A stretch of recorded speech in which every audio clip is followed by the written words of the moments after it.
ഇപ്പോൾ തന്നെ എമ്പുരാനെ കുറിച്ചാണ് ഇപ്പോൾ കുറേ ദിവസമായിട്ട് മോഹൻലാലും പൃഥ്വിരാജും ആന്റണി പെരുമാറും ചേർന്നൊരു സിനിമയെ താല്പര്യമുള്ളവർ കണ്ടാൽ പോരെ. അതിന് ഇത്രയും ചർച്ച ഉണ്ടാക്കുക. അതിന് ഇപ്പോൾ എത്ര കോടികൾ നഷ്ടപ്പെട്ടാലും എത്ര കോടികൾ കിട്ടിയാലും ഇപ്പോൾ എനിക്കിപ്പോൾ ഒരു സിനിമ എടുക്കണമെന്ന് പറഞ്ഞാൽ എൻ്റെ സ്വാതന്ത്ര്യമാണ്. ഞാൻ ഏത് രീതിയിലുള്ള ഒരു സിനിമ ഞാൻ ചെയ്യണമെന്നുള്ളത്. ചാനലുകളിലെ ചർച്ചകൾ എനിക്ക് വളരെ മോശമായിട്ടാണ് എനിക്ക് തോന്നുന്നത്. കുറേ പേരിരുന്ന് അങ്ങോട്ടും ഇങ്ങോട്ടും തെറി പറയുന്നു, വഴക്ക് പറയുന്നു, എന്തെല്ലാം ബഹളങ്ങളാണ്. അത്രയും ആവശ്യമുണ്ടോ ഒരു സിനിമയെക്കുറിച്ച്? എമ്പുരാൻ അത് നല്ല വർക്കുള്ള സിനിമയാണ്. പൃഥ്വിരാജ് നന്നായിട്ട് ഹോംവർക്ക് ചെയ്തിട്ടുള്ള ഒരു സിനിമ. ഇപ്പോൾ ഏറ്റവും നല്ല ലീഡറായിരുന്ന കരുണാകരൻ സാറിനെ കളിയാക്കി എത്രയോ സിനിമകൾ വന്നു. നയനാർ സാറിനെ കളിയാക്കി വന്നു. അന്നൊന്നും ആരും പ്രതികരിച്ചില്ല, പ്രശ്നം ഉണ്ടാക്കിയില്ല, സമരം ചെയ്തില്ല, ഒന്നും ചെയ്തില്ല. നിങ്ങളിപ്പോൾ എന്നോട് ഈ ചോദ്യം ലയനത്തെക്കുറിച്ച് ചോദിച്ചില്ലെങ്കിലും സത്യമായിട്ട് ഞാൻ പറയും. കാരണം എനിക്ക് ഒരു ലൈഫ് ഉണ്ടാക്കി തന്ന ഒരു സിനിമയാണ്. ഞാനും ദിലീപുമായിട്ട് ചെറിയൊരു സൗന്ദര്യപ്പിണക്കം ഉണ്ടായി. കാരണം അത് പിന്നെ വളച്ചു കെട്ടി ഒരുപാട് ദൂരങ്ങളിലേക്ക് പോയി. അങ്ങനെ മറ്റേ സംഘടന പിളർന്നുണ്ടായതാണ് ഫെഫ്ക ഉണ്ടായത്. ഞങ്ങൾക്ക് സ്ക്രീനിൽ തുളസിദാസ് ഡയറക്ടർ അല്ലാതെ തുളസിദാസ് ആക്ടർ എന്നുള്ള രീതിയിലായിരിക്കും കാണാൻ പറ്റുന്നത്. അത് എനിക്ക് തോന്നുന്നത് ഡയറക്ടറായിട്ട് തന്നെയാണ്. അത് തന്നെ മതി. എനിക്ക് അതാണ് ഇഷ്ടം. ഒരിക്കലും സിനിമയിലേക്ക് പോകാൻ താല്പര്യമില്ലെന്ന് മാത്രം പറയരുത്. അതാണ് നമ്മുടെ അന്നം, അതാണ് നമ്മുടെ ദൈവം.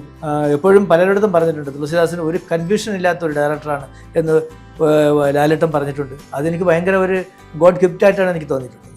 അത് മമ്മൂക്ക എന്നോട് പറഞ്ഞിട്ടുണ്ട്. അപ്പോൾ അങ്ങനെയൊക്കെയുള്ള സൂപ്പർ സ്റ്റാറുകൾ, ഇത്രയും വലിയ ആർട്ടിസ്റ്റുകൾ നമ്മളെക്കുറിച്ചൊരു അഭിപ്രായം പറയുക എന്ന് പറയുന്നത് ദൈവം എനിക്ക് തന്ന ഒരു ഗിഫ്റ്റാണ്.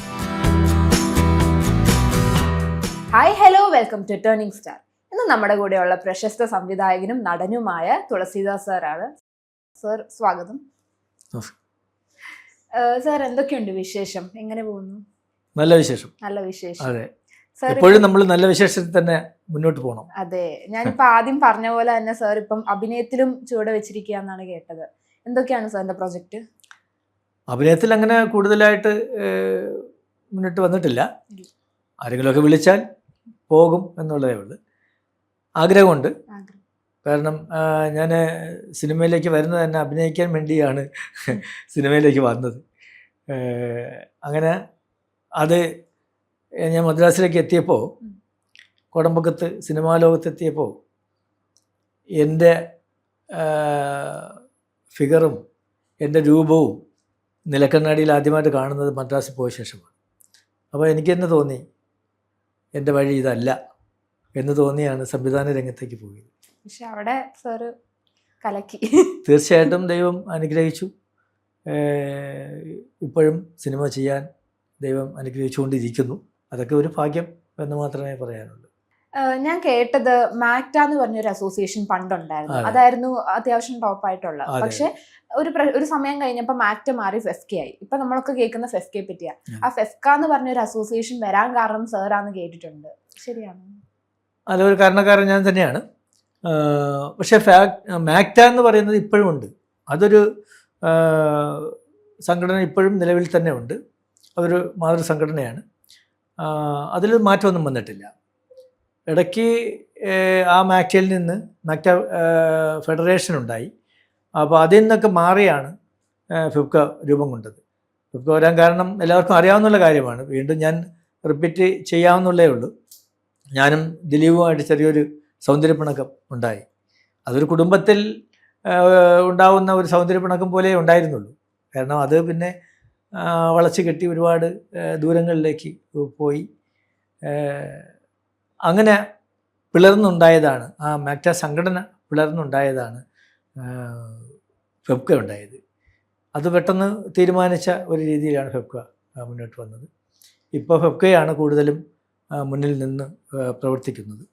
മാക്ട ഇപ്പോഴും അതേ നിലവിൽ തന്നെ മാക്ട ഉണ്ട്. മാക്ടയിലെ അംഗമാണ് ഞാൻ, ഫെഫ്കയിലും അംഗമാണ്. ഈ ദിലീപ് സാറിന്റെ ഇഷ്യൂ കാരണമാണ് ഫെഫ്ക വന്നതെന്ന് സാർ പറഞ്ഞു. അങ്ങനത്തെ ഒരു വിഷയം കാരണം ഫെഫ്ക വന്നത് നന്നായെന്ന് സാറിന് തോന്നിയിട്ടുണ്ടോ? അല്ല, സംഘടനകൾ എപ്പോഴും വരുന്നത് നല്ലതാണല്ലോ. കാരണം ഓരോ സംഘടനകൾ വരുന്നതും നല്ല കാര്യങ്ങൾക്ക് വേണ്ടിയാണ്. കാരണം ഇപ്പോൾ ഫെഫ്ക വന്ന ശേഷം ഒരുപാട് നല്ല കാര്യങ്ങൾ ചെയ്യുന്നുണ്ട്. കാരണം ഒരുപാട് പേർക്ക് സഹായങ്ങൾ ചെയ്യുന്നുണ്ട്. ഇൻഷുറൻസ് ഉണ്ട്. ഒരുപാട് കഷ്ടപ്പെടുന്ന ആൾക്കാർക്ക് ഇൻഷുറൻസ് കൊടുക്കുന്നുണ്ട്. പിന്നെ എന്തെങ്കിലും പ്രശ്നങ്ങളുണ്ടെങ്കിൽ ഫെഫ്ക അത് സൗകര്യീകരിച്ച് കൊടുക്കുന്നുണ്ട്. അപ്പോൾ എപ്പോഴും സംഘടന നല്ലത് തന്നെയാണ്. മാക്ടയിൽ നിന്ന് ഫെഫ്ക വന്നതിലും യാതൊരു കുറവുമില്ല, നല്ലതെന്നേ ഞാൻ പറയുന്നുള്ളൂ. ഇനി ഒരു കറണ്ട് വിഷയത്തിലേക്ക് വന്നു കഴിഞ്ഞാൽ ഇപ്പൊ കാണുന്ന സിനിമകളിലൊക്കെ വയലൻസ് കുറെ കാണിക്കുന്നുണ്ട്. മാർക്കോ എന്ന് പറഞ്ഞ ചിത്രത്തിൽ തന്നെ നമുക്ക് കാണാം. അത് യൂത്തിനെ എത്രത്തോളം ഇൻഫ്ലുവൻസ് ചെയ്യുന്നു? അത് മാത്രമല്ല, ഇപ്പോഴത്തെ ഇപ്പം ഇറങ്ങിയ നമ്മുടെ ചിത്രം എമ്പുരാൻ എന്ന ചിത്രത്തിലും കുറെ പ്രശ്നങ്ങൾ നടക്കുന്നുണ്ട്. അതിനെക്കുറിച്ചും സാറിന്റെ ഒരു അഭിപ്രായം? അതെ, എനിക്ക് അതിനെക്കുറിച്ച് പറയാമെന്ന് പറഞ്ഞാൽ, നമ്മുടെ ഒരു സിനിമ, ഒരു കഥ നമ്മൾ എടുത്ത് അത് സിനിമയാക്കുമ്പോൾ അത് ഒരു ജാതിയോടോ അല്ലെങ്കിൽ രാഷ്ട്രീയത്തിനോടോ അല്ലെങ്കിൽ അതിനൊക്കെ ഒരു വെല്ലുവിളിക്കുന്ന രീതിയിൽ ആവരുതെന്ന് ഉണ്ട്. കാരണം നമ്മളുടെ നമ്മൾ തിങ്ക് ചെയ്തുണ്ടാക്കുന്ന ഒരു കഥയാണ്. ഇപ്പോൾ മാർക്ക് വരുന്നാലും ശരിയാണ്, അത് ഫുൾ വയലൻസിൽ ഒരു സിനിമ എടുക്കണമെന്ന് ആ ടീമിന് തോന്നി, അങ്ങനെ എടുത്തു. അത് കാണുന്നവർ കാണട്ടെ. പക്ഷെ അതുകൊണ്ട് ചെറുപ്പക്കാർ അത് സ്വാധീനിക്കുന്നു. പക്ഷെ ചെറുപ്പക്കാരാണ് കൂടുതൽ കാണുന്നത്, അത് ശരിയാണ്. കാരണം ഇപ്പോഴുള്ള മിക്ക സിനിമകൾക്കും ചെറുപ്പക്കാരാണ് കൂടുതലും കാണുന്നത്. കാരണം ആ ലെവലിലേക്ക് സിനിമ വന്നു. ഒരുപാട് കുടുംബ പശ്ചാത്തലങ്ങളും സങ്കടങ്ങളും വീട്ടിലെ പ്രയാസങ്ങളും ഒക്കെ കാണാനും കേൾക്കാനും ഇപ്പോഴത്തെ തലമുറയ്ക്ക് കൂടുതൽ താല്പര്യമില്ല എന്നാണ് എനിക്ക് തോന്നുന്നത്. എന്നാൽ ഇടയ്ക്ക് നല്ല ഫാമിലി സിനിമകൾ വരുമ്പോൾ അത് കാണുന്നുമുണ്ട്, അത് പ്രേക്ഷകർ കാണുന്നുണ്ട്. പക്ഷെ കൂടുതലും ഇപ്പോഴത്തെ പുതിയ ജനറേഷൻ കുട്ടികളൊക്കെ കാണുന്നത് ഇത്തരം സിനിമകൾക്കാണ് കൂടുതൽ പ്രാധാന്യം കൊടുക്കുന്നത്. കാരണം അവരൊക്കെ ഇംഗ്ലീഷ് സിനിമകളും മറ്റ് അതർ ലാംഗ്വേജ് സിനിമകളൊക്കെയാണ് കൂടുതൽ കാണുന്നത്.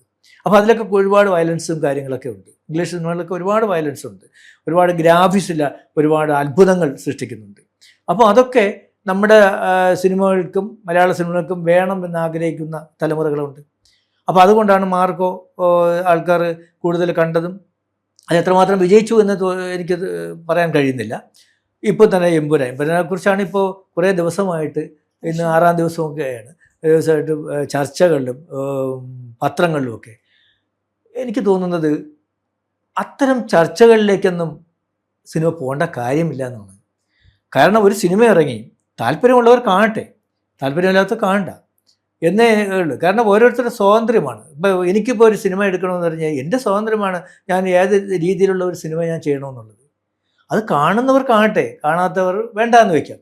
അതിനുവേണ്ടി ഇത്രയും ബഹളങ്ങളുണ്ടാക്കി, സത്യത്തിൽ എനിക്ക് ഈ വൈകുന്നേരത്തെ ചാനലുകളിലെ ചർച്ചകൾ എനിക്ക് വളരെ മോശമായിട്ടാണ് എനിക്ക് തോന്നുന്നത്. കാരണം എന്തിനാ ഇങ്ങനെ ഒരു ചർച്ച? കുറേ പേരിരുന്ന് അങ്ങോട്ടും ഇങ്ങോട്ടും തെറി പറയുന്നു, വഴക്ക് പറയുന്നു, എന്തെല്ലാം ബഹളങ്ങളാണ് 8 മണിക്കുള്ള ഒരു ചർച്ച നടക്കുന്നത്. അത്രയും ആവശ്യമുണ്ടോ ഒരു സിനിമയെക്കുറിച്ച്? ഇപ്പോൾ മോഹൻലാലും പൃഥ്വിരാജും ആൻ്റണി പെരുമാറും ചേർന്നൊരു സിനിമ ചെയ്തു. ആ സിനിമ ചെയ്തു, അതിന് താല്പര്യമുള്ളവർ കണ്ടാൽ പോരെ? അതിന് ഇത്രയും ചർച്ച ഉണ്ടാക്കുക. അതിന് ഇപ്പോൾ എത്ര കോടികൾ നഷ്ടപ്പെട്ടാലും എത്ര കോടികൾ കിട്ടിയാലും അതിനുള്ള എനിക്കതിനോട് യോജിക്കാൻ കഴിയുന്നില്ല. കാരണം അതിന് രാഷ്ട്രീയമുണ്ട്, അതിൽ ഇന്ന സ്ഥലത്ത് നടന്ന ഒരു രാഷ്ട്രീയത്തിനെക്കുറിച്ച്, ആ പശ്ചാത്തലത്തെക്കുറിച്ചാണ് സിനിമ എടുത്തിരിക്കുന്നത് എന്നൊന്നും പറയാൻ പറ്റില്ല. നമുക്ക് സ്ക്രിപ്റ്റ് എഴുതാം, നമുക്ക് നമ്മുടെ മനസ്സിൽ ഒരു കഥ തോന്നിക്കഴിഞ്ഞാൽ അത് എവിടെയെങ്കിലും സംഭവിച്ചിരിക്കാം. എത്രയോ സിനിമകൾ നേരത്തെ വന്നിട്ടുണ്ട്. ഇപ്പോൾ ഏറ്റവും നല്ല ലീഡറായിരുന്ന കരുണാകരൻ സാറിനെ കളിയാക്കി എത്രയോ സിനിമകൾ വന്നു, നയനാർ സാറിനെ കളിയാക്കി വന്നു, അല്ലെങ്കിൽ ഓരോ രാഷ്ട്രീയക്കാരെ കുറിച്ചും കളിയാക്കി എത്രയോ സിനിമകൾ ഇവിടെ വന്നു. ആരും അന്ന് എതിർത്തില്ലല്ലോ. ഇപ്പോൾ കരുണാകരൻ സാറ് നീന്തൽ കുളത്തിൽ കുളിക്കുന്നവരേക്കും സിനിമ വന്നിരുന്നു. അന്നൊന്നും ആരും പ്രതികരിച്ചില്ല, പ്രശ്നം ഉണ്ടാക്കിയില്ല, സമരം ചെയ്തില്ല, ഒന്നും ചെയ്തില്ല. പക്ഷെ എനിക്കതിനോട് സത്യത്തിൽ എമ്പുരാൻ യോജിക്കാൻ പറ്റുന്നില്ല. എമ്പുരാൻ അത് നല്ല വർക്കുള്ള സിനിമയാണ്, നന്നായിട്ട് ഹോംവർക്ക് ചെയ്തിട്ടുള്ള, പൃഥ്വിരാജ് നന്നായിട്ട് ഹോംവർക്ക് ചെയ്തിട്ടുള്ള ഒരു സിനിമയാണ്. അതേ എനിക്ക് പറയാനുള്ളൂ. ഓക്കെ. പിന്നെ സാറിന്റെ നമ്മുടെ സൂര്യ ടി.വിയിൽ ടെലികാസ്റ്റ് ചെയ്തൊരു പ്രോഗ്രാം ഉണ്ടായിരുന്നു സാറും പിന്നെ സംവിധായകൻ രാജസേനൻ. ആ സമയം കാശിന്റെ കുറച്ച് പ്രശ്നങ്ങളൊക്കെ കാരണം ഫെഫ്ക ഇടപെട്ട് ഒരു പ്രൊട്ടസ്റ്റ് ഒക്കെ നടന്ന് അവസാനം അത് ശരിയായി കിട്ടുന്ന ഒരു രീതിയിൽ വന്നു. എന്നുവെച്ചാ പ്രശ്നം എന്തായിരുന്നു അത് സോൾവ് ചെയ്ത് കിട്ടുന്ന ഒരു സിറ്റുവേഷനിൽ വന്നു. ശരിക്കും വന്ന് അവിടെ നടന്ന എന്തായിരുന്നു? അത് ഇതുവരെ സോൾവ് ആയി കിട്ടിയിട്ടില്ല. എനിക്ക് പോലും ഇനി ഒരുപാട് പൈസ ബാലൻസ് തരാനുണ്ട്. പിന്നെ ഷൂട്ടിംഗ് നിർത്തി വെക്കേണ്ടെന്ന് വിചാരിച്ചിട്ട് ഷൂട്ടിംഗ് 2 days കൂടെ ഷൂട്ടിംഗ് ഉണ്ട് എന്ന് അവർ റിക്വസ്റ്റ് ചെയ്തുകൊണ്ട് നമ്മൾ വിട്ടുകൊടുത്തുള്ളേ ഉള്ളൂ. കാരണം അവർ നല്ല രീതിയിൽ പോയിക്കൊണ്ടിരുന്ന ഒരു സീരിയലാണ്. രാജസേനൻ അതിൽ മെയിൻ റോൾ അഭിനയിക്കുന്നുണ്ട്, M.R. ഗോകുമാറുണ്ട്, അങ്ങനെ ഒരുപാട് നിരവധി നല്ല ആർട്ടിസ്റ്റുകൾ, പിന്നെ പുതിയ ഒരുപാട് കഥാപാത്രങ്ങൾ ആർട്ടിസ്റ്റുകളൊക്കെ ഉണ്ടാവുന്ന നല്ല രീതിയിൽ പോയിക്കൊണ്ടിരിക്കുന്ന ഒരു സീരിയലായിരുന്നു. അപ്പോൾ എന്താണെന്ന് വെച്ചാൽ ഇതിൻ്റെ നിർമ്മാതാവ് നേരത്തെയും 1-2 സീരിയലുകൾ ചെയ്തിട്ടുള്ളതാണ്. ഫ്ലവേഴ്സിലും പിന്നെ വേറെ ഏതിലൊക്കെ ചെയ്തതാണ്. അതിലൊക്കെ അതൊരു 100 ദിവസം അല്ലെങ്കിൽ 100 എപ്പിസോഡ് ഒക്കെ ആയി കഴിയുമ്പോൾ ഇദ്ദേഹം സ്റ്റോപ്പ് ചെയ്യുന്നൊരു പരിപാടിയാണ്. എന്നിട്ട് ആർക്കും പൈസ കൊടുക്കില്ല. ഡബ്ബിങ് ആർട്ടിസ്റ്റുകളായിരുന്നാലും ശരി, അഭിനയിക്കുന്നവരായിരുന്നാലും മറ്റ് ടെക്നീഷ്യൻ, ക്യാമറമാൻ, അങ്ങനെ പലർക്കും പൈസ കൊടുക്കാറുണ്ടായിരുന്നു. അപ്പോൾ നേരത്തെ എടുത്തിട്ടുള്ള സീരിയലിൻ്റെ പൈസ ഏകദേശം ഒരു 30ഓളം പേർക്ക് പൈസ കൊടുക്കാറുണ്ട്.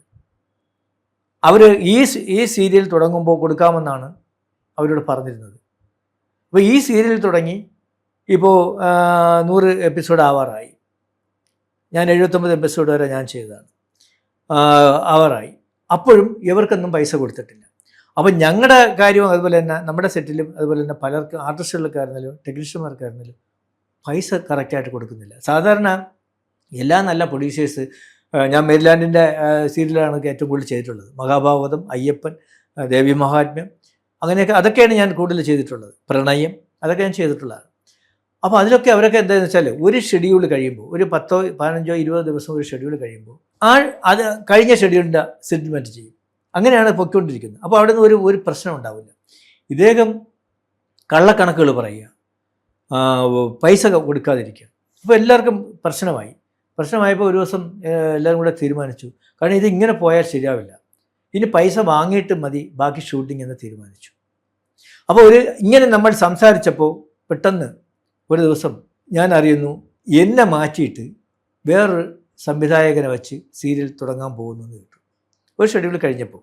അപ്പോൾ എന്നെ മാറ്റുമെന്ന് അറിഞ്ഞപ്പോൾ രാജസേനൻ മാറി, M.R. ഗോകുമാർ മാറി, ക്യാമറമാൻ മാറി, എൻ്റെ അസോസിയേറ്റ് ഡയറക്ടർ മാറി. അങ്ങനെ ഒരു കൂട്ടം ആൾക്കാർ അതിൽ നിന്ന് പിന്മാറാൻ ശ്രമിച്ചു. തുളസിദാസ് ഇല്ലെങ്കിൽ ഞങ്ങളിതിൽ വർക്ക് ചെയ്യുന്നില്ല എന്ന് തീരുമാനിച്ച് മാറി നിന്നപ്പോൾ ചാനലിൽ ഇത് അറിഞ്ഞു.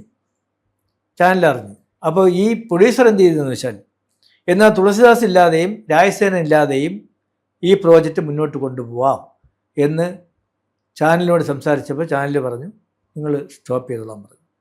അതായത് തുളസിദാസും രാജസേനും M.R. ഗോകുമാറൊന്നും ഇല്ലെങ്കിൽ ഈ സീരിയൽ മുന്നോട്ട് കൊണ്ടുപോകണ്ട, ഞങ്ങൾ ഇവരെ വച്ചിട്ടാണ് മാർക്കറ്റ് ചെയ്യുന്നത്, അപ്പോൾ അതുകൊണ്ട് മുന്നോട്ട് കൊണ്ടുപോകണ്ട എന്ന് തീരുമാനിച്ച് പ്രശ്നമായി. അപ്പോൾ കഴിഞ്ഞ സീരിയലിൻ്റെ ആൾക്കാരെല്ലാം കൂടെ വന്നു ബഹളമുണ്ടാക്കി. അപ്പോൾ ഞങ്ങളെ മാറ്റിയിട്ട് ഈ പ്രൊഡ്യൂസർ ഷൂട്ടിംഗ് ഒരു ദിവസം വെച്ചു. അവിടെ വന്ന് എല്ലാം കൂടെ പ്രശ്നമുണ്ടായി. ഞാൻ പോയിട്ടില്ല, എല്ലാം കൂടെ അവിടെ പ്രശ്നമുണ്ടായി. പൈസ തന്നിട്ട് സീരിയൽ ഷൂട്ട് ചെയ്താൽ മതി. അങ്ങനെ ഷൂട്ടിംഗ് ബ്ലോക്കായി. ഈ പ്രൊഡ്യൂസർ എന്നെ പോലീസിനെ വിളിച്ചു. പോലീസ് ബാലരാമപുരം സ്റ്റേഷനിലേക്ക് വിളിച്ചു. ഇതായി അവിടെ സംസാരിച്ചു. ഇത്ര രൂപ തന്നിട്ട് ബാക്കി എല്ലാവർക്കും കൊടുക്കാനുള്ള പൈസ തന്നിട്ട് സീരിയൽ കണ്ടിന്യൂ ചെയ്താൽ മതി. സെറ്റിൽമെന്റ് കുറച്ചെങ്കിലും കുറച്ച് പൈസ കിട്ടി. എനിക്ക് കുറച്ച് പൈസ കിട്ടിയെന്ന് പറഞ്ഞാൽ നമ്മൾ ബാലരാമപുരം സ്റ്റേഷനിൽ എന്നെയും കഴിഞ്ഞ 29-ാം തീയതി എന്നെ വിളിപ്പിച്ചിട്ടുണ്ട്. CA വിളിച്ചു. ഞാൻ അവിടെ പോയി സംസാരിച്ചു. ഞാൻ പറഞ്ഞു ഇത്ര പൈസ എനിക്ക് കിട്ടാനുണ്ട്, ഇതൊക്കെ. അപ്പോൾ അത് പറഞ്ഞപ്പോൾ പിന്നെ 2 ദിവസം കൂടെ ഉള്ളൂ ഷൂട്ടിംഗ്. അവർ ചാനൽ പറഞ്ഞ് ക്ലൈമാക്സ് എടുത്ത് നിർത്തിക്കൊള്ളാൻ പറഞ്ഞു. ഒരു ക്ലൈമാക്സ് ഉണ്ടാക്കി നിർത്തിക്കൊള്ളാൻ പറഞ്ഞു. അപ്പോൾ ഞാൻ പറഞ്ഞു ഞാൻ ചെയ്യുന്നില്ല, അവർ വേറെ ഡയറക്ടർ വെച്ചാണ് ചെയ്യുന്നത്, അവർ ചെയ്യട്ടെ, പക്ഷേ എൻ്റെ പൈസ തന്നാൽ മതി എന്ന് പറഞ്ഞു. അങ്ങനെ CAയുടെ മുന്നിൽ വെച്ച് കുറച്ച് പൈസ തൽക്കാലം സെറ്റിൽ ചെയ്തു. അപ്പോൾ ഫെബ്ക ഇടപെട്ടുകൊണ്ടാണ്, യൂണിയൻ ഇടപെട്ടതുകൊണ്ടാണ് അത്രയെങ്കിലും പൈസ കിട്ടിയത്. അല്ലെങ്കിൽ ഇദ്ദേഹം പൈസ ഇല്ല, കാരണം ഇദ്ദേഹത്തിൻ്റെ ഒരു സ്വഭാവം അതാണ്. കഴിഞ്ഞ സീരിയലിൻ്റെ പൈസ പലർക്കും കൊടുക്കാനുള്ളതിൻ്റെയൊക്കെ ഉദാഹരണമാണ്. അപ്പോൾ അവരെല്ലാം കൂടെ വന്നിരുന്നല്ലോ, അവർക്കും ഇപ്പോഴും പൈസ സെറ്റിൽമെൻറ്റ് ചെയ്തിട്ടില്ല. അപ്പോൾ അങ്ങനെ നിൽക്കുകയാണ്. ചാനലിൽ ഞങ്ങൾ മെയിൽ അയച്ചിട്ടുണ്ട്, ഇത്ര ബാലൻസ് ഉണ്ട്, ഇങ്ങനെ പ്രശ്നങ്ങളാണ്. ഇദ്ദേഹം സീരിയൽ എടുക്കുന്നത് ആൾക്കാർക്ക് പൈസ കൊടുക്കാതെ, ഇദ്ദേഹത്തിന് ഏകദേശം ലാഭം കിട്ടും എന്നറിയുമ്പോഴത്തേക്ക് അദ്ദേഹം അവിടെ സ്റ്റോപ്പ് ചെയ്യുകയാണ്. അതാണ് ഏറ്റവും വലിയ ഒരു കാരണം 1,45,000 രൂപ വരയ്ക്കും ഒരു എപ്പിസോഡിന് കൊടുക്കുന്നുണ്ട്. 1,45,000 രൂപ ഇദ്ദേഹത്തിന് അവിടെ ചിലവാകുന്നത് ഏകദേശം 1,00,000 രൂപ പോലും ചിലവാകില്ല ഒരു ദിവസത്തെ ഷൂട്ടിംഗ് എന്ന് പറയുന്നത്. ഒരു ദിവസം ഞാൻ 2 എപ്പിസോഡ് എടുക്കുന്നുണ്ട്, 1.5 എപ്പിസോഡ് എടുക്കുന്നുണ്ട്, ചില ദിവസം 1 എപ്പിസോഡ് എടുത്ത് കൊടുക്കുന്നുണ്ട്. എന്നിട്ട് പോലും ഇദ്ദേഹത്തിന് ലാഭമാണ് ഉണ്ടാകുന്നത്. എന്നിട്ടും ഇദ്ദേഹം പൈസ തരുന്നില്ല. ഇതാണ് ഇവിടെ നടന്ന സംഭവം. ഇങ്ങനത്തെ പ്രശ്നം അപ്പോൾ കോമൺ ആണ് ഈ ഒരു ഫീൽഡിൽ. അല്ല, കോമൺ എന്ന് പറഞ്ഞാൽ എല്ലാ പ്രൊഡ്യൂസറും അങ്ങനെ ചെയ്യുന്നില്ല. ചില പ്രൊഡ്യൂസേഴ്സിന് ഒരു ഇതുണ്ട്. അതായത് ഞാൻ ഇതിനു മുമ്പ് മഴവിൽ മനോരമയ്ക്ക് വേണ്ടി സ്വയംവരം എന്ന് പറഞ്ഞ സീരിയൽ എന്നോട് ചെയ്യാൻ പറഞ്ഞ് മനോരമയിൽ നിന്ന് തന്നെ വിളിച്ചു. അപ്പോൾ അതിൻ്റെ പൈലറ്റ് കഴിഞ്ഞപ്പോൾ, അപ്പോൾ അതിനു മുമ്പ് ഇവിടുത്തെ മലയാളത്തിലെ ഒരുപാട് നല്ല സീരിയലിൽ ചെയ്യുന്ന ഒരു വലിയ പ്രൊഡ്യൂസറാണ്, കാശുള്ള പ്രൊഡ്യൂസറാണ്. അപ്പോൾ സംസാരിച്ചു. അപ്പോൾ ഞാൻ എൻ്റെ റെക്കമെൻഡേഷൻ പറഞ്ഞു. അപ്പോൾ അദ്ദേഹം തലകുലിക്ക് സംബന്ധിച്ചു. ഇതിലൊക്കെ ഒരു പ്രശ്നം എന്താണെന്ന് വെച്ചാൽ സീരിയലിൽ എഗ്രിമെൻ്റ് ഇല്ല. അതാണ് ഏറ്റവും പ്രശ്നം. നമുക്ക് പ്രോബ്ലം ഉണ്ടാകുന്നത് എഗ്രിമെൻ്റ് ഇല്ല. ഇപ്പം ഞങ്ങൾ ഫെഫ്ക സംഘടന തീരുമാനിച്ചു, ഇനി ഉള്ള സീരിയലുകൾ തുടങ്ങുന്നതിന് തീർച്ചയായിട്ടും എഗ്രിമെൻ്റ് ഉണ്ടാവണം. കാരണം എഗ്രിമെൻ്റ് ഉണ്ടെങ്കിൽ ഇതുപോലെ തോന്നുമ്പോൾ ഡയറക്ടറെ മാറ്റുകയോ ക്യാമറമാനെ മാറ്റുകയോ ചെയ്യാൻ പറ്റില്ല, ഒരു ടെക്നീഷ്യനെ മാറ്റാൻ പറ്റില്ല, ഒരു ആർട്ടിസ്റ്റിനെ പെട്ടെന്ന് പറഞ്ഞയക്കാൻ പറ്റില്ല. ഇതൊക്കെയാണ് അതിനൊക്കെ ഒരു എഗ്രിമെൻ്റ് ഉണ്ടെങ്കിൽ പ്രശ്നമില്ല. അപ്പോൾ എഗ്രിമെൻ്റ് ഉണ്ടാവണമെന്നുള്ള നിങ്ങൾ തീരുമാനം ആയിട്ടുണ്ട്.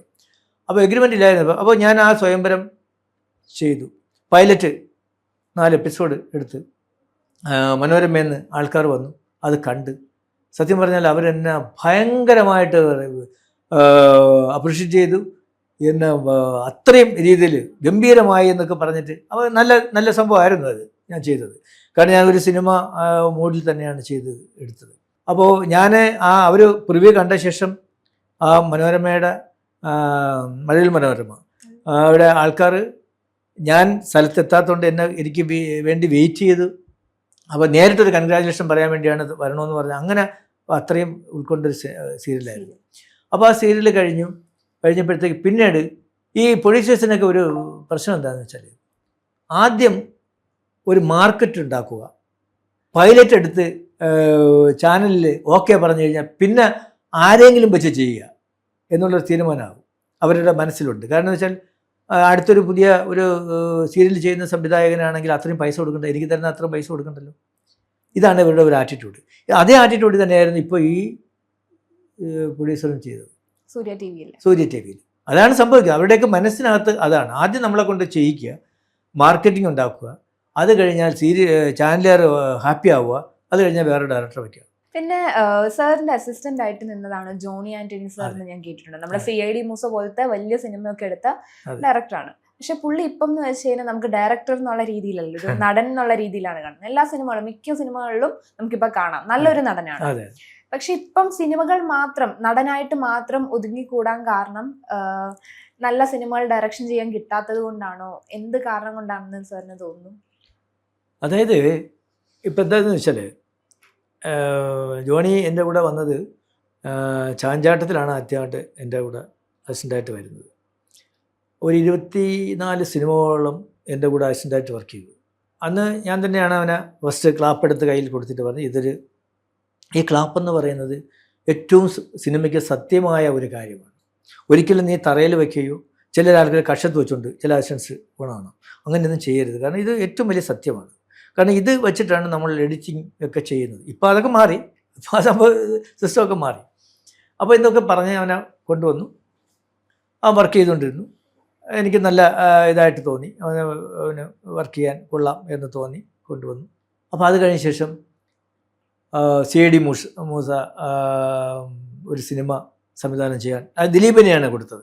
കാരണം ദിലീപുമായിട്ട് ഒരുപാട് അറ്റാച്ച്മെൻ്റ് ഉണ്ടായി. കാരണം എൻ്റെ കൂടെ തന്നെ വർക്ക് ചെയ്യുമ്പോഴത്തേക്ക് അവർ തമ്മിൽ നല്ല ഫ്രണ്ട്ഷിപ്പും കാര്യങ്ങളൊക്കെ ഉണ്ടായി. അപ്പോൾ CID മൂസയുടെ സംവിധാനോടെന്ന് പറഞ്ഞിങ്ങനെ ഞാൻ ഒരു സിനിമ ചെയ്യുന്നു, ദിലീപാണ് പ്രൊഡ്യൂസർ. നമ്മൾ വളരെ സന്തോഷം.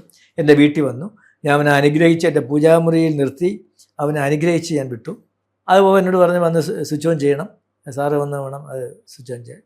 ഞാനതുപോലെ എറണാകുളത്ത് പോയി ഞാൻ സ്വിച്ച് ഓൺ ചെയ്തു. ആ സിനിമ സൂപ്പർ ഹിറ്റായി, അവൻ വലിയ സംവിധായകനായി. ഏറ്റവും വലിയ സന്തോഷം എനിക്കത്. കാരണം എൻ്റെ കൂടെ വർക്ക് ചെയ്യുന്നവരൊക്കെ ജോണി മാത്രമല്ല, എൻ്റെ കൂടെ ബാക്കി വന്ന മിക്ക ആൾക്കാർ, നിസാർ, ഹരിദാസ്, ശ്രീകണ്ഠൻ, അങ്ങനെ എല്ലാ മിക്ക ആൾക്കാരും സംവിധായകരായി.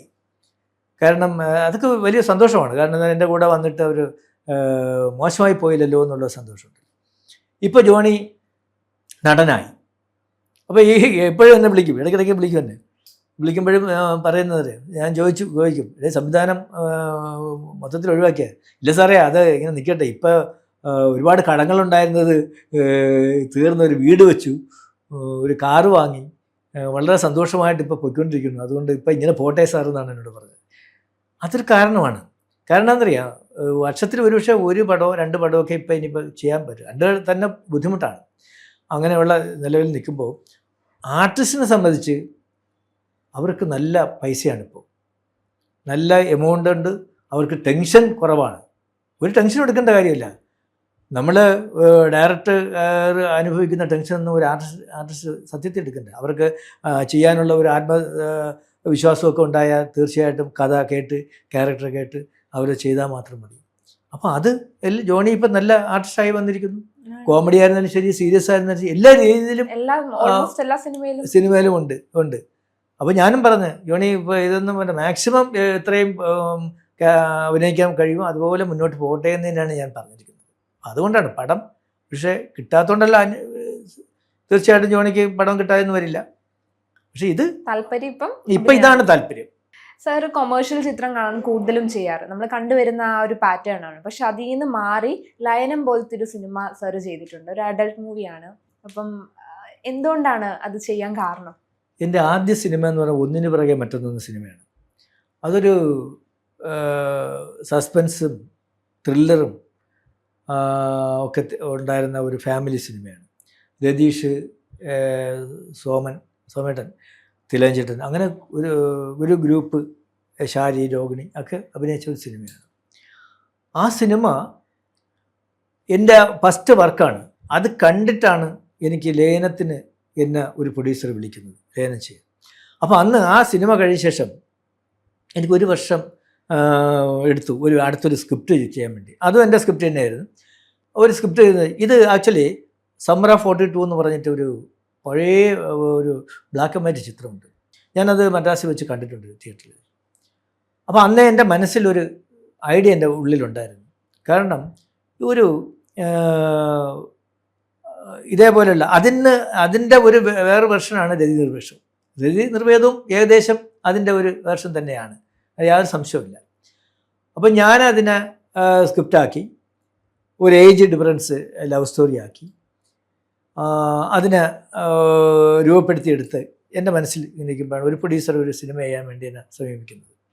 അത് വേറെ ആരുമല്ല, ഇവിടെ റിയാസ് ഖാൻ നടനുണ്ടല്ലോ, റിയാസ് ഖാൻ്റെ ഫാദറായിരുന്നു റഷീദ് ഖാൻ.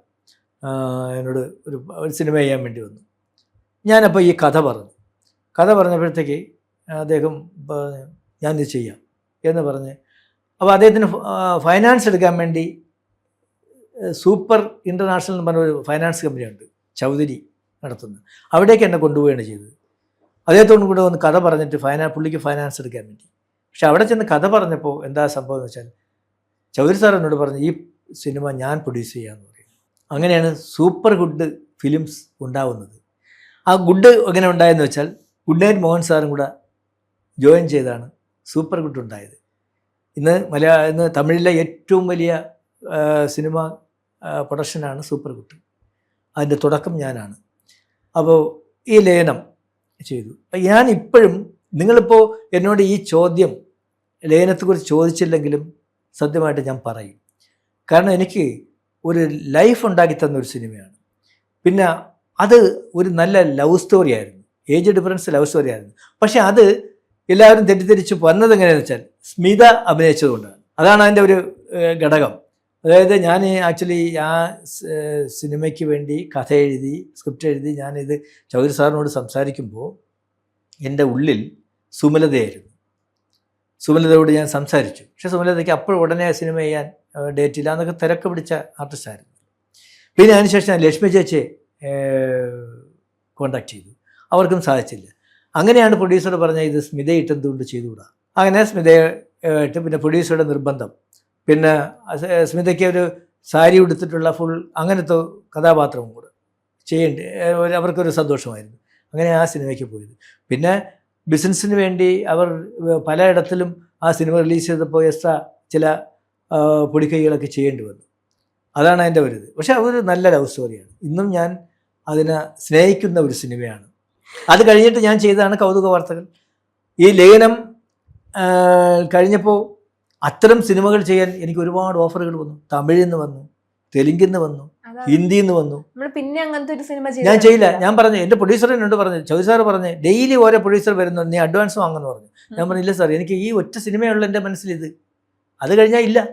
ഇത് ഹിന്ദിയിലും ഇത് ചെയ്തു, റീമേക്ക് ചെയ്തു, പിന്നെ തെലുങ്കിലും ചെയ്തു. ഹിന്ദിയിൽ രേഷ്മാക്കി ജവാനി എന്ന് പറയുന്ന പേരിലാണ് ചെയ്തത്. അപ്പോൾ പിന്നെ ഞാൻ ചെയ്തത് കൗതുക വാർത്തകളാണ്. സാർ സിനിമയിൽ ഇത്രയും കുറേ അധികം സിനിമ നമ്മൾ നമ്മളെല്ലാവരും കൊച്ചിലെ കണ്ട സിനിമകൾ കുറേ ചെയ്തിട്ട് ഇപ്പൊ സാർ സീരിയൽ രംഗത്താണ് വന്നത്. ഇപ്പൊ സിനിമയിലേക്ക് പോകാൻ താല്പര്യം ഇല്ലാത്തത് കൊണ്ടാണോ സീരിയലിൽ തന്നെ നിൽക്കുന്നത്? എന്തുകൊണ്ടാണ് സീരിയലിൽ ഇപ്പം? ഒരിക്കലും സിനിമയിലേക്ക് പോകാൻ താല്പര്യമില്ലെന്ന് മാത്രം പറയരുത്. അതാണ് നമ്മുടെ അന്നം, അതാണ് നമ്മുടെ ദൈവം, അത് തന്നെയാണ് എപ്പോഴും ചിന്തയും. കാരണം വേറൊന്നുമല്ല, സീരിയൽ അങ്ങനെ സ്ഥിരമില്ല എനിക്ക്. ഇടയ്ക്ക് ഒരു സീരിയൽ വന്ന് ചെയ്യുന്നു എന്നുള്ളതല്ല. കാരണം നമ്മൾ വെറുതെ ഇരിക്കാൻ പറ്റില്ലല്ലോ, ജീവിക്കണ്ടേ. അതൊന്ന്. രണ്ടാമത് ഇവിടെയും ക്യാമറ തന്നെയാണ് വർക്ക് ചെയ്യുന്നത്. ക്യാമറയുടെ മുന്നിൽ തന്നെ സ്റ്റാർട്ടും കട്ടും തന്നെയാണ് ഇവിടെയും പറയുന്നത്. ചെറിയ സ്ക്രീനിൽ ചെയ്യുന്നു എന്നുള്ളത് മാത്രമേ ഉള്ളൂ. പക്ഷേ സിനിമ തന്നെയാണ് എപ്പോഴും മനസ്സിൽ. സിനിമ അതിനുവേണ്ടി 1-2 സ്ക്രിപ്റ്റുകൾ പ്ലാൻ ചെയ്തുകൊണ്ടിരിക്കുന്നു. കൂടുതലും ഞാൻ ലേറ്റാവാൻ കാരണം എന്താണെന്ന് വെച്ചാൽ, ഞാൻ ലാലേട്ടൻ്റെ ഒരു സ്ക്രിപ്റ്റിന് വേണ്ടി, അതിൻ്റെ ഒരു ഡേറ്റിന് വേണ്ടി ആ ഒരു സ്ക്രിപ്റ്റായിരുന്നു ആക്ച്വലി ഇടയ്ക്ക് പ്ലാൻ ചെയ്തുകൊണ്ടിരുന്നത്. അതിന് കുറേ സമയമെടുത്തു. അതൊരു ഫസ്റ്റ് ഹാഫ് കഴിഞ്ഞ് ഞാൻ ലാലേട്ടനോട് കഥ പറഞ്ഞു. സെക്കൻഡ് ഹാഫ് എനിക്ക് അങ്ങോട്ട് മുന്നോട്ട് പോകാൻ പറ്റിയില്ല ആ കഥയുമായിട്ട്. അപ്പോൾ ഞാൻ തന്നെ ലാലേട്ടനോട് പറഞ്ഞു, ഈ കഥ നമുക്ക് മാറ്റി പിടിക്കണം. ഓക്കെ മോനെ, നമുക്ക് ചെയ്തോളൂ എന്ന് പറഞ്ഞു. അപ്പോൾ അതിനൊക്കെ ഒരുപാട് സമയമെടുത്തു. പിന്നെ ഇതിനിടയിൽ ലാലേട്ടന് അറിയാമല്ലോ, ലാലേട്ടൻ എപ്പോഴും നോക്കിയാലും തിരക്കല്ലേ. ആ സിനിമ കഴിഞ്ഞാൽ അവിടെ അങ്ങനെ ഇങ്ങനെ. അപ്പോൾ ഓരോ പ്രാവശ്യം കാണുമ്പോൾ എന്നോട് പറയുന്നു, ചെയ്യാൻ കേട്ടോ, നമുക്ക് ഉടനെ ചെയ്യാമെന്ന് പറഞ്ഞുകൊണ്ടിരിക്കുന്നു. കാരണം ഞാൻ 2 സിനിമ അദ്ദേഹത്തെ വെച്ച് ചെയ്താണ്, മിസ്റ്റർ ബ്രഹ്മചാരിയും കോളേജ് കുമാരനും. അപ്പോൾ എന്നോടുള്ള ഒരു സ്നേഹം അദ്ദേഹത്തിന് വളരെ നല്ല സ്നേഹമാണ് എപ്പോഴും.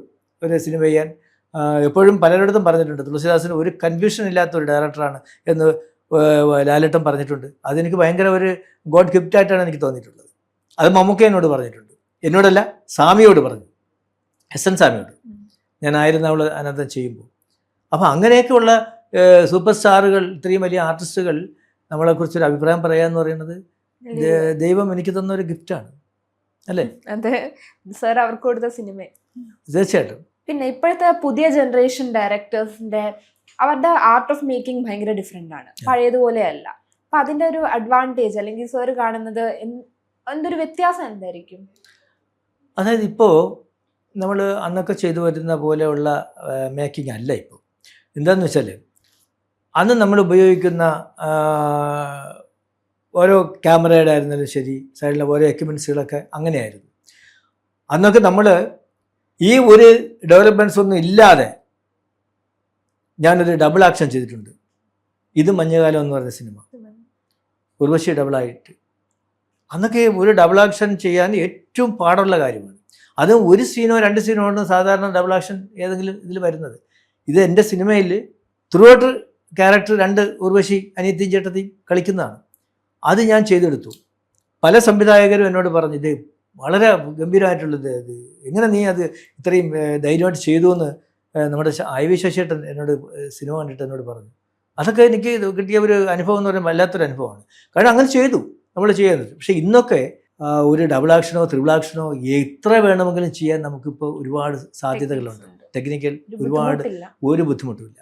പിന്നെ ഇന്ന് ഉപയോഗിക്കുന്ന ക്യാമറകൾ, അന്നത്തെ ക്യാമറ നമ്മൾ ആര്യത്രിയിൽ തുടങ്ങി, ആര്യഫ്ലക്സിൽ തുടങ്ങി, ആര്യ3 ആയി, പിന്നെ അങ്ങനെ അത്രയൊക്കെ നമുക്ക് കിട്ടും. പിന്നെ സിനിമാസ്കോപ്പായി, ഇങ്ങനെയൊക്കെ ചെയ്തിട്ടുള്ളൂ. പക്ഷേ ഇപ്പോൾ എന്താണ് സംഭവം എന്ന് പറഞ്ഞാൽ, എന്തെല്ലാം ഉപകരണങ്ങളാണ് നമുക്ക് കയ്യിലുള്ളത്. എങ്ങനെ വേണമെങ്കിലും ഉപയോഗിക്കാവുന്ന ഒരു ക്രെയിൻ ഷോട്ട് എടുക്കണമെങ്കിൽ നമ്മൾ കപ്പി കെട്ടി തൂക്കിയിട്ട് നമ്മുടെ ക്യാമറമാൻ്റെ അവിടെ കയറ് കെട്ടി തൂക്കി ഞങ്ങൾ വലിച്ച് ഒരു ക്രെയിൻ ഷോട്ട്, ഒരു ടോപ്പ് ആംഗിളൊക്കെ എടുത്തിട്ടുണ്ട്. ഇന്ന് അത് അതിൻ്റെ ആവശ്യമില്ല. അപ്പോൾ ഒരുപാട് ഡെവലപ്മെൻറ്റ്സുകൾ വന്നു. ഇന്നത്തെ ഞാൻ പല സിനിമകളിലും മനസ്സിലാക്കിയിട്ടുള്ള, ഇപ്പോൾ ഇന്ന് സൂമില്ല, ഒരു ക്ലോസ് റേഞ്ചിലേക്ക് ഒരു സൂം പോകുന്ന ഏർപ്പാടില്ല. അന്ന് നമ്മൾ സൂം എന്തിനാണ് ഉപയോഗിച്ചിരുന്നത്? ഒരു ആർട്ടിസ്റ്റിന് ഒരുപാട് ഫീൽ കൊടുക്കാൻ വേണ്ടിയാണ് നമ്മൾ സൂം പോകുന്നത്. ഈ സൂം പോവുക എന്നുള്ളത് ഓഡിയൻസിൻ്റെ മനസ്സ് പോവുക എന്നുള്ളതാണ്. ഓഡിയൻസിൻ്റെ മനസ്സ് അവരുടെ ഫേസിലേക്ക് കണ്ണുകളിലേക്ക് ഒക്കെ പോകുന്നതാണ് നമ്മൾ സൂം ചെയ്യുന്നത്. ഇപ്പോൾ അതില്ല.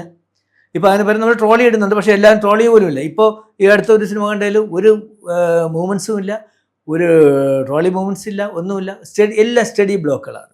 ക്യാമറ അങ്ങനെയാണ്, അങ്ങനത്തെ മൂവ്മെൻറ്റ് ഉള്ള ക്യാമറയാണ്. അപ്പോൾ സ്റ്റഡി ബ്ലോക്കിൽ വെച്ചിട്ടാണ് എടുക്കുന്നത്. അപ്പോൾ അങ്ങനെ സിനിമ ചെയ്യുന്നു. ഇപ്പോൾ ഒരുപാട് സാധ്യതകൾ ഒരു ഡയറക്ടർക്ക് കിട്ടുന്നുണ്ട്. അന്ന് നമ്മൾ ഫിലിമാണ്. ഒരു ഫിലിം ഒരു റീടേക്ക് എടുക്കുമ്പോൾ നമ്മുടെ നെഞ്ചിടിക്കും. തൊട്ടടുത്ത് പ്രൊഡ്യൂസറുണ്ടെങ്കിൽ പുള്ളിക്ക് അറ്റാക്ക് വരാൻ ചാൻസ് ഉള്ളതാണ്. കാരണം 5, 6 ടേക്കൊക്കെ എടുത്തു കഴിഞ്ഞാൽ. കാരണം ഒരു 1000 അടിക്ക് അങ്ങനെ എത്രയായിരം രൂപ മുടക്കിയാണ് നമ്മൾ ഫിലിം എടുക്കുന്നത്. ഇന്നതില്ല. ഇന്ന് ഡിജിറ്റലാണ്. എത്ര ടേക്ക് വേണമെങ്കിലും എടുക്കാം. ഒരാൾക്ക് എത്ര ഷോട്ട്, ഏത് രീതിയിൽ, എത്ര ആംഗിൾ വേണമെങ്കിലും എടുക്കാം, എത്ര ഷോട്ട് എടുക്കാം, ടേക്ക് എത്ര വേണമെങ്കിലും എടുക്കാം. കാരണം ഡിജിറ്റലാണ്. അവിടെ ആരും ചോദിക്കാനില്ല. അപ്പോൾ ക്യാമറമാനും സംവിധായകനും ഒക്കെ ഇഷ്ടം പോലെ പൂന്ത് വിളയാടുമെന്ന് പറയില്ലേ, അതുപോലെ ഉപയോഗിക്കാവുന്ന എക്യുപ്മെൻറ്റ്സുകൾ ഇന്നുണ്ട്. ആ രീതിയിലാണ് ഇപ്പോൾ സിനിമ പോകുന്നത്. അപ്പോൾ അതെടുത്തിട്ട് എഡിറ്റിംഗ് റൂമിൽ കൊണ്ടുവന്ന് വിട്ട് നമുക്ക് ആവശ്യമുള്ളത് സെലക്ട് ചെയ്തെടുക്കാം. അന്ന് അതല്ല, നമ്മൾ ഷോട്ട് എടുക്കുന്ന തന്നെ എഡിറ്റ് ചെയ്തിട്ടാണ് എടുക്കുന്നത്. ഒരു സീൻ ഡെവലപ്പ് ചെയ്ത് അതിൻ്റെ ഷോട്ട് എല്ലാം പ്ലാൻ ചെയ്ത് കഴിഞ്ഞാൽ നമ്മളത് മനസ്സിൽ എഡിറ്റ് ചെയ്യണം. എന്നിട്ടാണ് എഡിറ്റിംഗ് റൂമിൽ പോകുന്നത്. ഇന്ന് അതില്ല. എടുത്തുകൊണ്ട് ഇട്ട് കഴിഞ്ഞാൽ പിന്നെ എഡിറ്റ് എല്ലാം കൂടെ ഇരുന്നിട്ട് ഏതെടുക്കില്ല ആ ലെവലായി. ഇപ്പോഴത്തെ ഡയറക്ഷന് കുറച്ചുകൂടി സ്കോപ്പ് ഉണ്ടെന്നാണോ പറയുന്നത്? ഒരുപാട് സ്കോപ്പുണ്ട്. ഒരുപാട് സ്കോപ്പ് എന്ന് പറഞ്ഞാൽ ഒരുപാട് സ്കോപ്പുണ്ട്.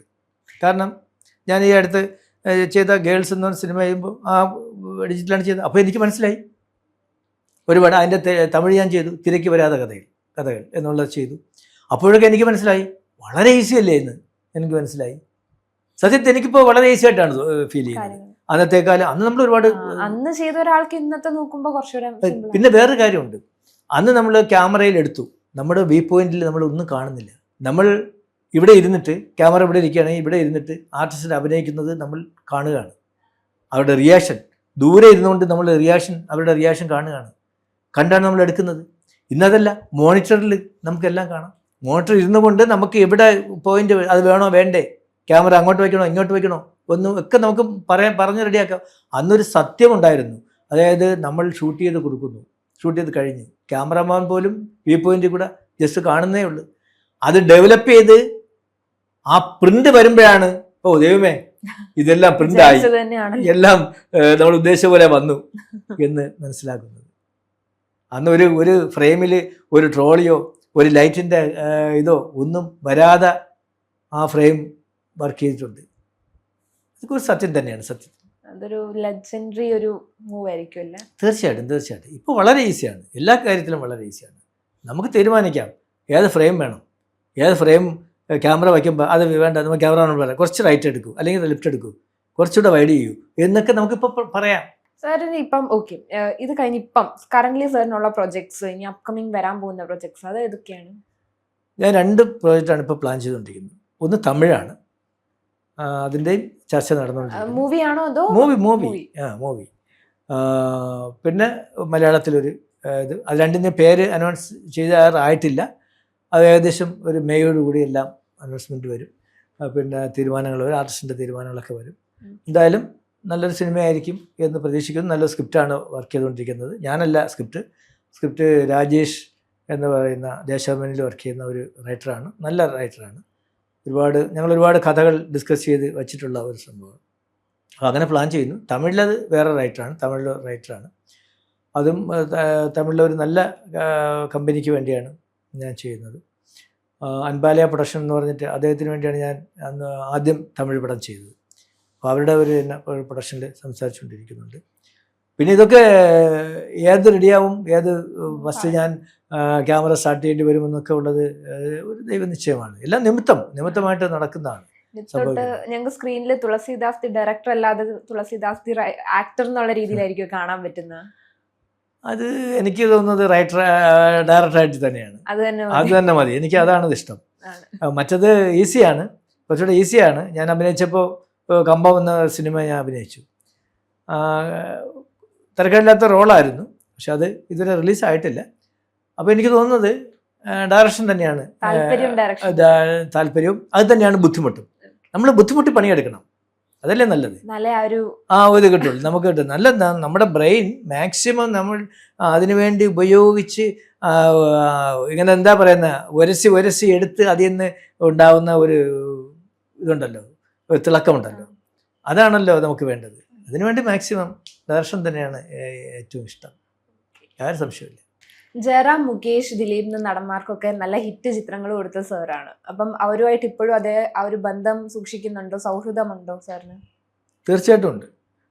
കാരണം എല്ലാ ആർട്ടിസ്റ്റുകളുമായിട്ടും നല്ല സൗഹൃദം, അതിലൊന്നും യാതൊരു കുറവും വന്നിട്ടില്ല.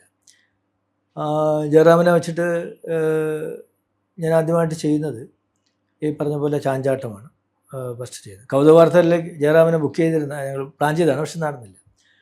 അവിടുന്ന് ഇങ്ങോട്ട് ഒരുപാട് സിനിമകൾ ജയറാമിനെ വെച്ച് ചെയ്തു. എല്ലാം ഒരുവിധം ഹിറ്റ് സിനിമകളായിരുന്നു. മിന്നാമിനി മിന്നിയാട്ട്, പിന്നെ കിളിയിൽ പമ്പുരാൻ തുടങ്ങി ഏഴപ്പന്നാന, ഒരുപാട് സിനിമകൾ ചെയ്തു. അവന് മുകേഷിനെ വെച്ച് കൂടുതൽ ചെയ്തു. അതായത് കൗതുകവാർത്ത മുതൽ ഇങ്ങോട്ട് കുറേ സിനിമകൾ ചെയ്തു. മലപ്പുറം ഹാജി, മഹാനാജി ഒക്കെ ചെയ്തതാണ്. അതുപോലെ ദിലീപിനെ വെച്ച് മായപ്പൊന്മാൻ, അന്നും ദിലീപിനും ഒരു സ്റ്റാർ ലെവലിൽ ഇല്ലാത്ത സമയമാണ് ചെയ്തത്. അതൊരു ഓണത്തിന് ഹിറ്റായൊരു സിനിമയാണ്. പിന്നെ ദോസ്ത് ഇപ്പോഴും ആൾക്കാർ ഓരോരുത്തരും എന്നോട് പറയാറുണ്ട്, ദോസ്ത് പോലത്തെ ഒരു സിനിമ ചെയ്യൂ എന്ന് പലരും പറയുന്നുണ്ട്. അതിലാണ് ഞാൻ ജയസൂര്യ ഇൻട്രൊഡ്യൂസ് ചെയ്യുന്നത്. ചെറിയ വേഷമാണെങ്കിൽ പോലും ആദ്യമായിട്ട് സ്ക്രീനിൽ കൊണ്ടുവന്നത് ഞാനാണ്, ജയസൂര്യ. അപ്പോൾ ഇപ്പോഴും നല്ല സ്നേഹമാണ്, എല്ലാവരോടും സ്നേഹമാണ്. എന്നാൽ ദിലീപ് ഞാനുമായിട്ട് ഉണ്ടായ സൗന്ദര്യപ്പിണക്കം അതൊക്കെ മാറി. അതൊക്കെ കുടുംബത്തിൽ ഉണ്ടായ പ്രശ്നം പോലെ നമ്മളൊക്കെ മാറി. ഇപ്പോൾ ഈ അടുത്തും നമ്മൾ കണ്ടു സംസാരിക്കും വളരെ കാര്യമായിട്ട്. കാവ്യമായിട്ട് എപ്പോഴും മിക്ക ഇതും ഞങ്ങളൊരു ഫാമിലി ഫ്രണ്ട് പോലെ സംസാരിക്കുന്നത്, എൻ്റെ വൈഫുമായിട്ടൊക്കെ സംസാരിക്കുന്ന ഒരു ഇതാണ്. അപ്പോൾ എല്ലാവരോടും എനിക്ക് സൗഹൃദം മാത്രമേ ഉള്ളൂ. സാർ കുറേ ചിത്രങ്ങൾ ചെയ്തിട്ടുണ്ട്, കണ്ടിട്ടുണ്ട്. ആ കണ്ട ചിത്രങ്ങളിൽ ഏറ്റവും ക്ലാസിക് ആയിട്ട് തോന്നിയ ഒരു 5 ചിത്രം ഏതായിരിക്കും? ഇത് വളരെ ബുദ്ധിമുട്ടുള്ള കാര്യമാണ്. കാരണം എന്ന് വെച്ചാൽ ഏതെടുത്ത് നോക്കിയാലും ക്ലാസിക്കൽ പണ്ട് ഞാൻ അങ്ങനെയാണെങ്കിൽ പഴയ സിനിമകളിലേക്കേ പോവുള്ളൂ. അതെ, ഇരുട്ടിൻ്റെ ആത്മാവ് എന്ന് പറഞ്ഞ സിനിമ എൻ്റെ മനസ്സിനെ വല്ലാതെ ഫീൽ ചെയ്തിട്ടുള്ള സിനിമയാണ്. നമ്മളിങ്ങോട്ട് കടന്നു വന്നാൽ തനിയാവർത്തനം,